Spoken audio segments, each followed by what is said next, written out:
அஸ்ஸலாமு அலைக்கும் வரஹ்மத்துல்லாஹ். கல்வி அறிவு பற்றி இஸ்லாம் கூறும் அறிவுரை என்ன? அதாவது இஸ்லாத்தில் எந்த ஒரு ஏற்றத்தாழ்வும் கிடையாது. உயர்ந்தோர் தாழ்ந்தோர் இந்த பாகுபாடு இல்லை. ஆனால் ஒரு சாரார் மட்டும் உயர்ந்தோர் அப்படின்னு சொல்லி குர்ஆன் சொல்லுது. அவங்க யாருன்னா படித்தவர்கள், கல்வி அறிவு படித்தவர்கள்.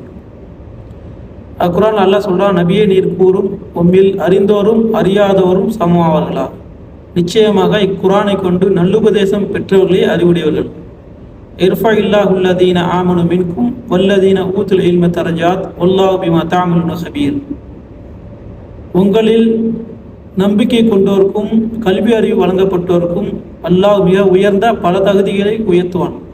நிச்சயமாக அல்லாஹ் நன்கறிந்தவன். அதனால இன்ஷா அல்லாஹ் நம்ம சமுதாய மக்கள் தரமான ஸ்கூல்ல உலக கல்வியும் மார்க்க கல்வியும் பெற்று நல்லொழுக்கமுள்ள சமுதாயமாக வாழ்வோமாக. அஸ்ஸலாமு அலைக்கும் வரஹ்மத்துல்லாஹ்.